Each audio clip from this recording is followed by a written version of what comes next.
ഇത്രയും പ്രശ്നങ്ങൾ വരാനായിട്ടുള്ള കാരണം എന്താണെന്ന് ഇതുവരെയ്ക്ക് അന്വേഷിച്ചിട്ടില്ല. കാരണം ഒരു കാരണമേ ഉള്ളൂ, അച്ഛൻ മരിച്ചു, അത് നാട്ടുകാരെയും വീട്ടുകാരെയും കുടുംബക്കാരെയും ഇല്ല, അത് മാത്രമല്ല ഇതിപ്പോ സംസ്കരിച്ചു. ഇല്ല, അത് തന്നെയാണ് കാരണം. ഇല്ല, ഇത് മീഡിയ ചാനലിൽ കറക്റ്റായിട്ട് നമ്മൾ നിങ്ങൾക്ക് തന്നെ അറിയാൻ പറ്റും.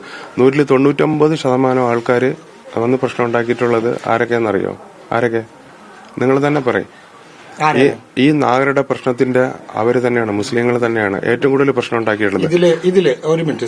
അപ്പൊ അതുകൊണ്ട് ഇത് ആലോചിച്ച് തീരുമാനങ്ങൾ ആലോചിച്ചെന്ന് പറഞ്ഞാൽ ഹിന്ദു സംഘടനകളോട് ആലോചിച്ചിട്ട്. ഒരു മിനിറ്റ്. 2 പരാതിയാണ് നെയ്യാറ്റിൻകര പോലീസ് സ്റ്റേഷനിൽ ഇതുമായി ബന്ധപ്പെട്ട് കൊടുത്തിരിക്കുന്നത്.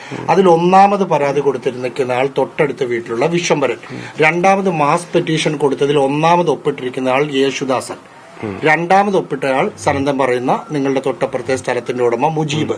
അതിനകത്ത് ഈ മതവും ജാതിയും പറയാൻ എന്താണ്? യേശുദാസനുണ്ട്, വിശ്വംഭരനുണ്ട്.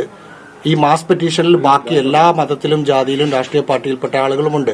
അതിനൊരു മതത്തിന്റെ കോർണറിലേക്ക് സനന്ദൻ എന്തിനാണ് കൊണ്ടുവരുന്നത്?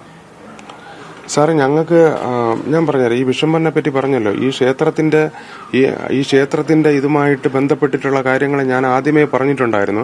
ഈ വിശ്വംഭരൻ ഞങ്ങളുടെ ശത്രു തന്നെയാണ്. കാര്യം ഈ ക്ഷേത്രത്തിനോടനുബന്ധിച്ച് അവർക്ക് ഇപ്പം ഞങ്ങളോടുള്ള വൈരാഗ്യം എന്ന് പറഞ്ഞാൽ ഇല്ലാത്ത കഥകളെല്ലാം കെട്ടിച്ചമച്ച് സ്റ്റേഷനിലേക്ക് കംപ്ലൈന്റ് കൊടുക്കാനുള്ള കാരണം എന്ന് പറഞ്ഞാൽ ക്ഷേത്രത്തിന്റെ സൈഡിൽ കൂടെ ഞങ്ങൾ വഴി കൊടുത്തിട്ടില്ല. അതുകൊണ്ടാണ് ഞങ്ങൾ വിശ്വംഭരൻ പറയുന്നത് ഒരിക്കലും അംഗീകരിക്കാൻ നമുക്ക് സാധിക്കില്ല. ഞാൻ പറഞ്ഞു തരാം. എനിക്ക് ഭയങ്കര ഇതായിരിക്കണം. ഞാനൊന്ന് ഹിന്ദു സംഘടനകളോടൊന്ന് ചോദിച്ചിട്ട്. ഒറ്റ കാര്യമുണ്ട് അവസാനമായിട്ട്. ഇതിപ്പോ കോടതി പറഞ്ഞേക്കുന്നത് പൊളിക്കണമെന്നുള്ളതാണ്. നിങ്ങൾ പറയുന്ന ഒരു തരത്തിൽ ഇത് പൊളിക്കാൻ അനുവദിക്കില്ല എന്നാണ്. ഇപ്പൊ ഈ കോടതി വിധി വന്ന പശ്ചാത്തലത്തിൽ ഇത് പൊളിക്കാനായിട്ട് ജില്ലാ ഭരണകൂടവും പോലീസും ഇവിടെ വന്നാൽ നിങ്ങൾ അതിനോട് സഹകരിക്കുമോ ഇല്ലയോ? ഞാനത് പറഞ്ഞല്ലോ. ഹിന്ദു സംഘടനകളോട് ചോദിച്ചിട്ട് ഞങ്ങൾ മറുപടി നോക്കട്ടെ. ഹിന്ദു സംഘടനകൾ നോക്കട്ടെ. കളങ്കപ്പെടുത്താനുള്ള ശ്രമം നടക്കുന്നതുകൊണ്ട് മാത്രമാണ് ഹിന്ദു ഐക്യവേദി വിഷയത്തിൽ ഇടപെട്ടത്.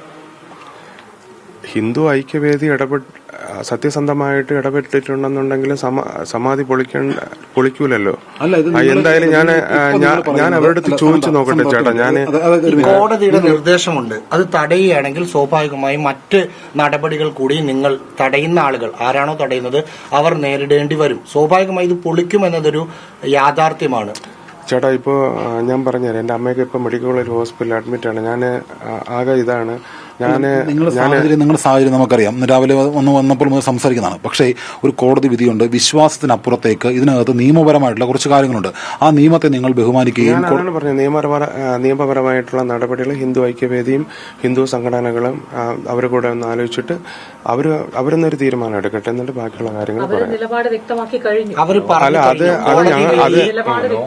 നിയമപരമായ കാര്യങ്ങൾ നടക്കട്ടെ എന്ന് ഹിന്ദു ഐക്യവേദിയും മറ്റു ഹിന്ദു സംഘടനകളും പറഞ്ഞു കഴിഞ്ഞു. ഇതിനകം തന്നെ ഒരുപക്ഷെ സനന്ദനോട് നേരിട്ട് ഫോണിൽ വിളിച്ച് പറഞ്ഞിട്ടുണ്ടാവില്ല.